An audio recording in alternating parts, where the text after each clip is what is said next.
साथ हर्षिता तोमर। आप देख रहे हैं खबर का सच न्यूज चैनल।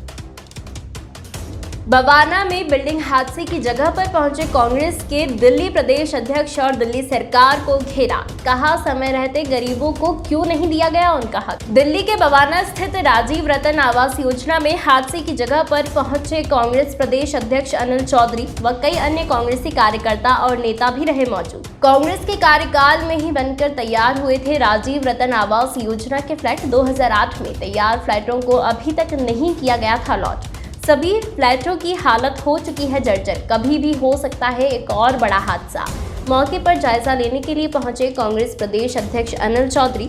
दिल्ली के बवाना इलाके में यहां राजीव रतन आवास योजना के तहत पिछले दिनों फ्लैट्स गिरे थे। उस हादसे में 4 लोगों की दर्दनाक मौत हुई थी और 2 लोग गंभीर रूप से घायल हुए थे। राजीव रतन आवास योजना के फ्लैट कांग्रेस के कार्यकाल में बनकर तैयार हुए थे, जिनको अब तक आवंटित नहीं किया गया था और ये फ्लैट्स रखरखाव के अभाव के चलते जर्जर हो चुके थे। आज हादसे की जगह पर मौके का जायजा लेने के लिए कांग्रेस प्रदेश अध्यक्ष अनिल चौधरी अपने कई कार्यकर्ताओं के साथ पहुंचे, जिन्होंने इस हादसे के लिए सीधे तौर पर दिल्ली सरकार को जिम्मेदार ठहराया है। उनका कहना है कि फ्लैट्स तैयार थे, लोगों के टैक्स के पैसों से इन फ्लैट्स को बनाया गया था, लेकिन समय रहते इन लोगों को आवंटित नहीं किया गया जो इसका हकदार थे। गरीबों को आवंटित होने थे, लेकिन उन लोगों को नहीं दिए गए और ना ही दिल्ली सरकार की तरफ से रखरखाव किया जा रहा था। यहाँ से आसपास के आपराधिक तत्व दीवारों को तोड़कर चोरी करने का भी काम कर रहे थे। जर्जर हो चुके थे, बिल्कुल भी रखरखाव नहीं हुआ और दिल्ली सरकार ने बड़ी लापरवाही की। इस तरीके के आरोप कांग्रेस दिल्ली प्रदेश अध्यक्ष अनिल चौधरी की तरफ से लगाए गए हैं। इसके द्वारा करवाए हुए हैं वो भी धराशायी हो रहे हैं, क्या कहना चाहिए? देखिए, अरविंद पंजाब में जाके बार बार बोलते हैं दिल्ली मॉडल जी। मुझे नहीं मालूम किस मॉडल की बात कर रहे हैं, लेकिन मुझे 2013 वाला मुख्यमंत्री जो आज बोलता है वो समझ में आता है। एक झूठे व्यक्ति ने दिल्ली की जनता को गुमराह किया। दिल्ली के लोग समझ गए, लेकिन वो वहाँ झूठ बेचने गया हुआ है। आज जहाँ हम खड़े बवाना का क्षेत्र, ये जो खंडर इमारतें देख रहे हैं, वीरान इमारतें देख रहे हैं, ये इमारतें राजीव रत्न आवासीय योजना के तहत गरीब लोगों के लिए बनाई गई, बन के कंप्लीट। 2008 में एप्लीकेशंस मांगी गई, 2013 तक मकान भी बन के कंप्लीट हो गए थे। एप्लीकेशन आती है 2,77,000 से ज्यादा। गरीबों को जो वादा कांग्रेस ने किया था रिटर्न में दिया था, रिटर्न में उसे 100 रुपए का आवेदन लिया गया था और एक कॉन्ट्रैक्ट हुआ था कि आप लगभग 60,000 रुपए आप देंगे। मकान की कीमत जो है वो 3,34,000 रुपए के लगभग थी 2013 से पहले। गरीबों के सपने पूरे होने वाले थे, बाकी का अमाउंट सरकारों ने देना था। JNNURM के तहत ये स्कीम को जमीन पर ना केवल लाया गया, बल्कि देख सकते हैं मकान बन के तैयार थे। एक होता है स्कीम घोषणा कर दी, जो अरविंद आए दिन घोषणा करते हैं। जो आपने सवाल पूछा, नया तो कुछ बना नहीं, ये सही बात है। जहां झुकी वही मकान का नारा दोनों पार्टियां देती थी, भाजपा और आम आदमी पार्टी। एक मकान जहां झुकी वही मकान का नहीं बना, नींव नहीं डली। और वो मेरी सरकार शीला जी की सरकार थी, जिसमें मैं MLA रहा। 2008 में स्कीम लॉन्च की गई और 2013 आते आते मकान बनके तैयार थे। लेकिन आज उन मकानों के नीचे लोग मर जाते हैं, बिल्डिंग गिर जाती है।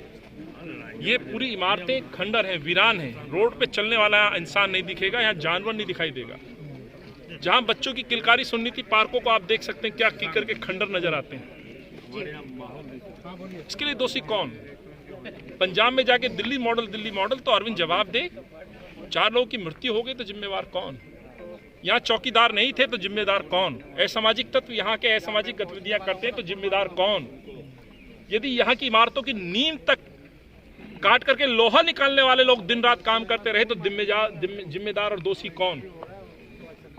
आपकी स्ट्रीट लाइट से वायर निकाल के ले जाते हैं, लाइट निकाल के ले जाते हैं। ये मैं दिखाना चाहता हूँ इमारत, ये किचन वाला पार्ट है जिसमें नई टाइल लगी हुई है। टोंटियां ले जाते हैं, पाइप ले जाते हैं। जिम्मेदार कौन?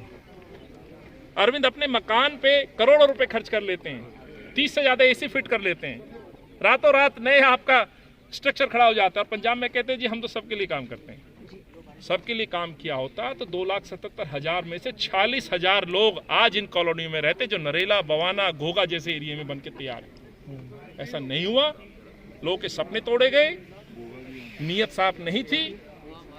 नीयत साफ होती तो इस योजना का नाम मुख्यमंत्री अपने नाम से नहीं करते, मुख्यमंत्री आवासीय योजना।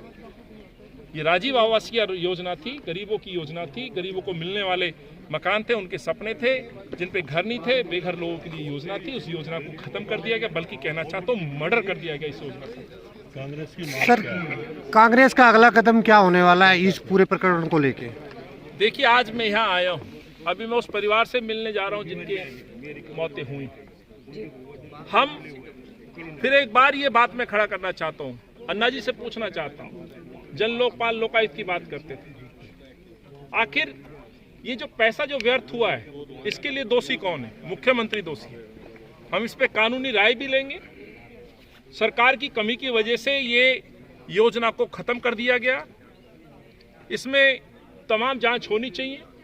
क्यों आखिर लोगों को अलॉट नहीं किए गए? जब एक योजना सरकार ने लागू की, सरकार चाहे कांग्रेस की होती या अन्य किसी की होती, सरकार जब योजना बनाती है तो लोगों के लिए योजना बनाती है। ये योजना लोगों की योजना थी, इस योजना को क्यों आपने धीरे धीरे खत्म कर दिया गया? इसके लिए दोषी कौन है? जांच होनी चाहिए। किस मंत्री ने कहा? क्या मुख्यमंत्री के आदेश से रोका गया? इसकी जांच होनी चाहिए। और यदि वो दोषी हैं तो उनको सजा मिलनी चाहिए, इनसे जो वसूला जाए। इनकी नीयत साफ थी, नहीं दे पाए। ऐसे तमाम प्रश्न हैं जिसको लेकर के कांग्रेस जाएगी, इनकी पोल खोलेगी। और जो व्यक्ति कहता है मैं बार बार कि मैंने इतने फ्लाईओवर पे इतने पैसे बचाए, तो आज इसका जवाब देंगे। करोड़ों रुपए, अरबों रुपए पैसे खर्च हुए थे इस योजना पर। 46,000 मकान बनके तैयार हैं। मैं नहीं बोल रहा हूँ, RTI से आप जवाब ले सकते हैं, आप अपने अपने रिसर्च डिपार्टमेंट से पूछिएगा। 2,77,000 लोगों ने अप्लाई किया, तो उनका पैसा आज भी जमा है।